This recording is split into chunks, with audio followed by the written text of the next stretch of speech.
Good Wednesday morning to you webheads. It's new comic book day. Hopefully everyone's having a wonderful morning. Heading to your shops, buying those comics that you want to buy, finding all those hidden treasures in those back issue bins. I'm on my way to the shop right now. What do I pick up? Obviously, you'll find out very shortly. The only thing I realize right now is, man, I need a serious shave. Guys, I'll see you in a second. Welcome to Spider Slayer's Comic Book Haul. Fans, this is episode 633, the video series where each and every week, of course, I show you what I pick up at my LCS, which is Comic Central, located in the city of Sanford. So if you guys are ever in the Central Florida area, make sure you stop by, tell Mike Spider Slayer sent you, and they'll provide you great customer service. Even if I didn't send them, they would do it anyway. Guys, they're a great shop, and it's just a lot of fun to go there and talk with the people that show up. So with that being said, guys, let's go ahead into the mysterious black bag. Inside of those comic books, let's check out the stack. And the stack is pretty fat this week, right? Here we go. Boom, look at that. Let's talk about it. Black bag over here. First things first. There we go. The Previews book. New Deadpool issue 1 getting ready to come out by Cody Ziegler. Interesting. And then we have Blood Hunt issue 1 on the main cover as well. So we got a lot of that stuff getting ready to hit the store's shelves. If you're interested, we got that Jackpot and Black Cat book getting ready to come out. The new Spider Person. Yeah, man, lots of stuff coming out. Then we have this receipt. Then we have the DC Connect book, which is not nearly as thick. It's like 20 pages, man. But again, all this stuff getting ready to come out for DC. So if you want to check out all the cool variant covers getting ready to come out with these titles, that's pretty awesome too. All right, let's get to business here, right? So first things first, let's talk about the back issues I picked up for this week. So first things first, I wound up getting more Invincible books. They actually had more on the shelf, which I was excited about. And this one is issue 14.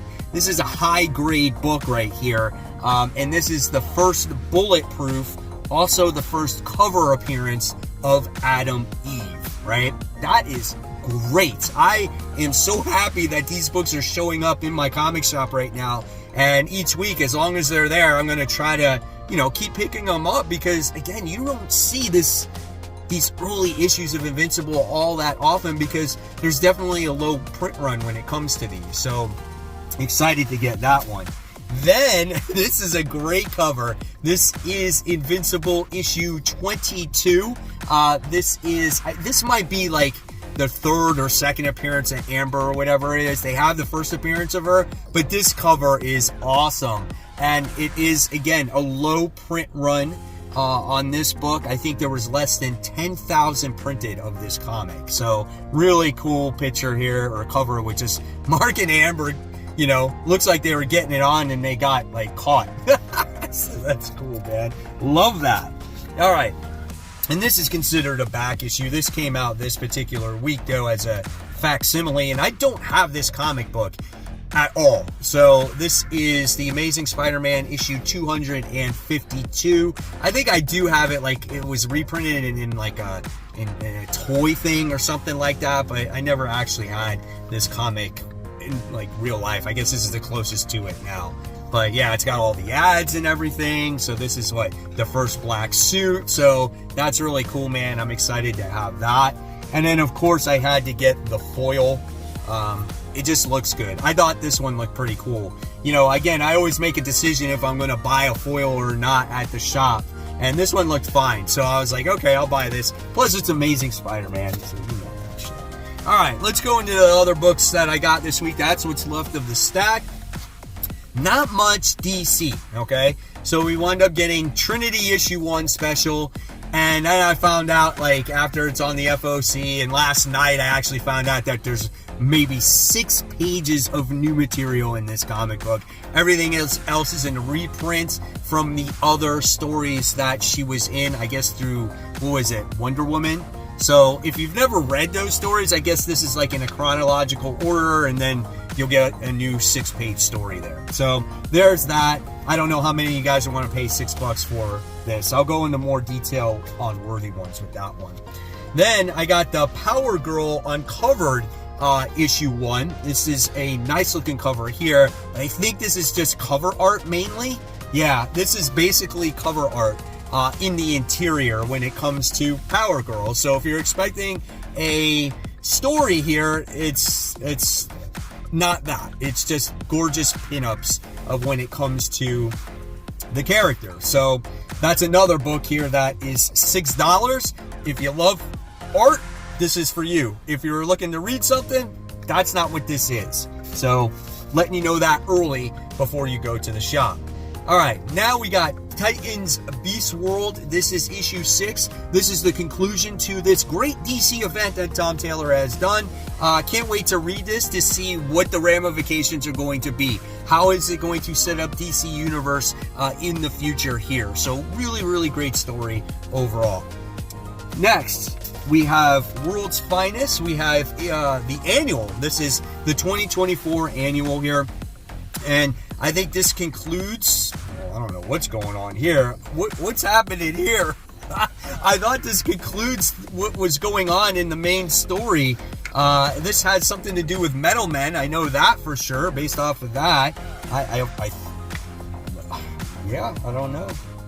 I'm not sure. I thought this definitely concluded the whole story with Mangog and all that stuff. I didn't think it would veer off from that. That's why I thought I read, unless it's a different artist. Oh man, I'll be disappointed if that's the case, because I would have passed it up. I didn't want all those different stories in there. I don't know, we'll see. All right, let's go.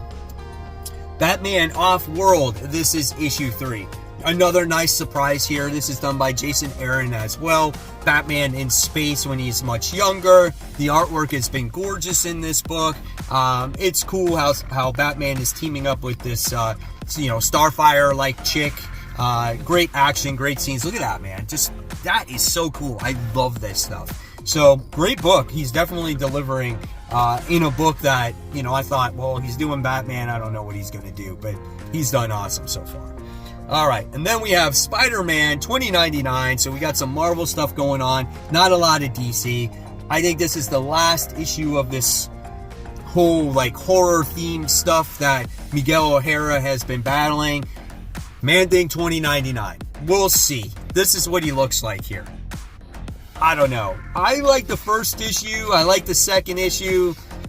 The past couple haven't been so great for me. We'll see what Man-Thing has to offer. And if, the one thing I'm asking for when it comes to this series is a little bit more character development when it comes to Miguel O'Hara, instead of just worthless one-shots without any character growth. So, again, we'll see. All right, guys. So with that being said, it's now time for the Webhead Shoutouts. Today's first shoutout goes to Evan, who says, check out today's pickup. Is that 2 first issues of The Walking Dead I see there? Are those first prints? Or are they second prints? I'm not sure, but regardless, I know one of them is signed by Tony Moore. I think that is sweet. I do not have a first printing of The Walking Dead, so let me know, Evan, if this is the real deal, and thanks for sharing. Next, we have Mike, who's sharing his Ghost Machine variant covers. He said, yeah, I think I went a little ape shit on them. He's basically got every single one except 2 of them. Very curious to hear what you guys think about the Ghost Machine comic. And actually, hopefully you caught our live show on Tuesday night talking about Ghost Machine. If not, you can check it out on my YouTube channel, Comic Book Corner 2.0. And then we have Ron, who's saying, nice recent dress to the 9s. Add to the personal collection. Tomb of Dracula, issue 10, CGC 9.0. He's been on the hunt for this Blade first appearance for a very long time. So congratulations, Ron, at scoring that comic. That is absolutely awesome. And then we have Brett, who just sits there and says, spending a Saturday organizing many months worth of recent comics, trying not to feel overwhelmed. Do you guys feel overwhelmed when you have to organize those comics when they pile up month after month after month? I know I do, and my goal in 2023 was to keep organized, and so far that's one of the few goals I still have achieved in 2024. So if you guys want to get shouted out on future Comic Book Day hauls, just head on over to Facebook, search for the group Comic Book Corner 2.0 Webheads Unite, and once you guys answer the community questions and follow the rules, you will be accepted into this awesome community where we share all the comic books we picked up for the week. We love to share our comic book man caves, anything and everything that comes to comics, guys, in discussion there. We talk about it. It's a lot of fun. Hopefully you'll join it. And as always, guys, you never know when you could get shouted out on future New Comic Book Day hauls. Continuing on with Marvel, we do have Sabretooth War Part 2 taking place in Wolverine issue 42. You gotta love the cover here. You gotta love Wolverine's head on a platter. The last page of the last issue was insane. Sabretooth making an appearance during Wolverine's birthday. There just looks like there's all-out action, fighting, brutality. Great looking comic here. I can't wait for more, man. This was definitely a surprise. One of the few Fall of X books that have been actually good, in my opinion. All right, so let's move forward now with some more Marvel. We have Spine-Tingling Spider-Man issue 4, the horror-themed Spider-Man comic book, which has actually been pretty good. We've had all these, like, scary, like, MJ and Aunt May and J. Jonah going after Peter Parker. He's running away. His powers are just in flux. They're not working right.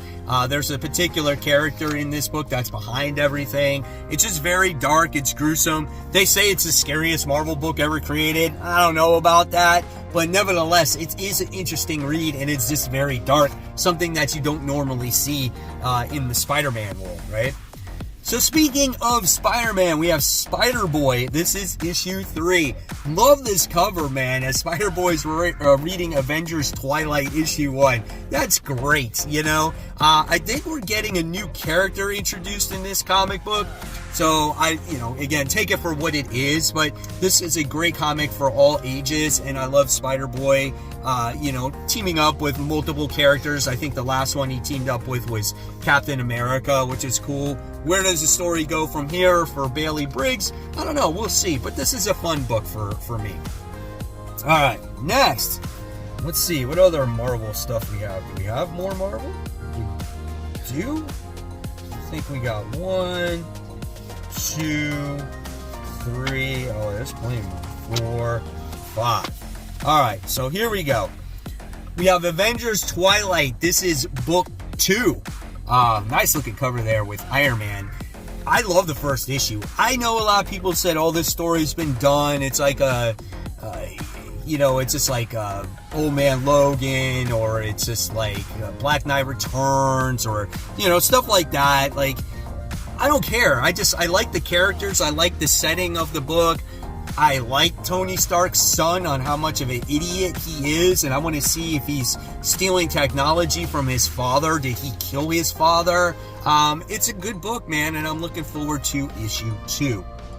Alright, next, we have Carnage issue 3. I don't know, man. I love the first issue. The second issue, there was a lot of just standing along, boring talking with Cletus, and it looks like he came face to face with his dad. But this issue might have a little bit more action. I just need more balance, right? I don't want people just doing this all day. Oh, I'm investigating Cletus Cassidy and what's going to happen. And let's talk on the phone for hours and hours. Like, I don't want that. I need some more, like, gruesome stuff. Look, there's 3 pages of talk. I need some action. I need some good balance in here. Well, this is pretty cool. That's pretty disturbing. I'm going to show you this. You ready? Oh, that's disgusting. We'll see, man. Hopefully this issue continues to improve the series and not take it down. So, yeah, that's gross. All right, then we have Dead X-Men. This is issue 1. Another X book, guys. They just keep pumping them out. Still continues the Fall of X stuff.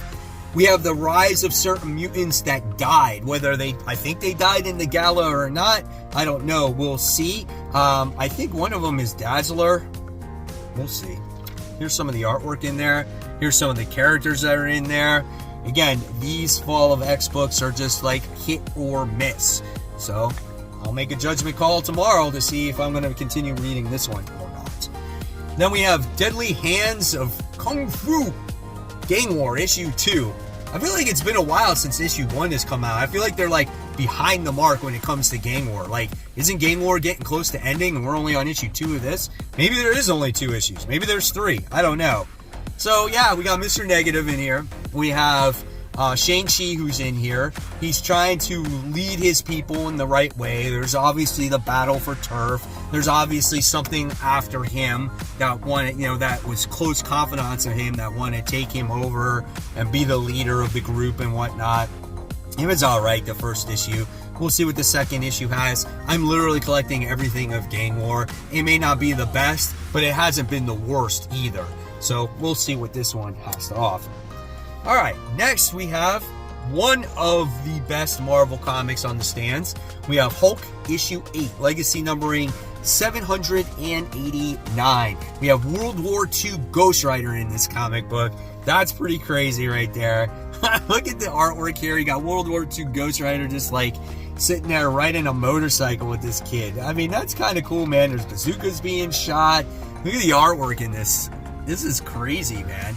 This book is awesome. Like, yes, the overall plot of this book is to, find this mother of the monsters or this king of the monsters. And then in between all this, we were learning about the supporting character, Charlie, I think her name is. And then there's also like the monster of the week situation here. It's fun. You got Nick Klein artwork. The colors is different in this comic, but it gives it that real horrific tone to it. So looking forward to that. All right, let's move on to, I think we have Independence left. World Tree, this is issue 7. Issue 6 left me like a little bit lost because it wasn't out for a little while. I forgot the characters' names. I forgot their motive. I only remembered Eye Patch Lady, and she's on the cover here. So hopefully I can get reconnected with this comic again. If not, I might have to stop it and just like collect it in trade, because I feel like it might read better in trade. It's that type of book. There's a lot of stuff that's going on in this comic, and if you're not up to date or if you don't get an issue literally every month, you'll lose your way with it. All right, and then we have Moon Man. This is issue 1. So I'm curious about this book. This is a $4 comic here. This is also done by Image, and I don't know, I guess this is about some kid on the moon or something. I don't even really know what it's about. I forgot. But here's the artwork. I guess he was on the moon and then he came home. I don't even know. And we don't know the whole thing that went on. So it's a pretty thick book. Crazy artwork. It's a little psychedelic. But I'm looking forward to it. So we'll see what happens. All right. And then we have probably a lot of people are anticipating this one. Lilo and Stitch. This is issue 1. Got the David Nakayama cover. I think this is pretty cool, man. It's just like reintroducing, Lilo and Stitch to everybody in comic form. So here is the interior artwork right here. My wife's a huge Stitch fan. So I want to see the adventure that these two go on. So it doesn't seem like a very thick book at all, but nevertheless, it's here. And I'll talk about it on Worthy Ones. Another new number 1 we have is Jill and the Killers. This is issue 1. So if I remember correctly, it's like these girls, they play this investigative game. It's like an online game, and it goes like off the rails a little bit. It becomes much more darker. So I am curious to see, what happens in this comic, how the story, progresses, what the characters are like. It's a pretty thick book for what it is, right? And how much was this one? $6.99. So it's a $7 comic. So I'm just letting you know it's a little pricey, but you do get quite a few pages in this comic. So yeah, we'll see. And then I have Duke. This is issue 2. Loved issue 1. Duke is, suffering through some PTSD with the whole situation that happened in Transformers. He winds up being forced to take a vacation, and then he looks up a a researcher that investigates like aliens and extraterrestrial stuff, and she winds up getting killed, but she stumbled upon plans of with Destro and the early stages of Cobra, and I thought that was awesome. So again, the progression of the story is what I'm looking forward to, and seeing how it connects to Transformers anymore, if it even does. Here's some more of the interior art, because remember, I think this is only 4 issues, so it can only go so much, but it does look like it has other Joes in there. And there you have it, guys. There is the haul for the week. Hopefully you enjoyed it. Like I said, guys, check out the Facebook group. Join today. It's absolutely free. It doesn't cost you anything. If you want to become a member of the channel just to support the channel, got some cool stickers and stuff like that. Check that out as well. I think it's $1. And and if you like the content, there's more content right here for you. Just go ahead, click on it, watch it. Hopefully you'll have fun with it. In fact, this is my top 10 most anticipated comics for next week. And guys, as always, support the local shops. Keep buying, keep collecting. More importantly, read those comics so we can talk about them right here on the channel. So guys, have a happy new comic book day. Enjoy those books, and I'll see you all real soon.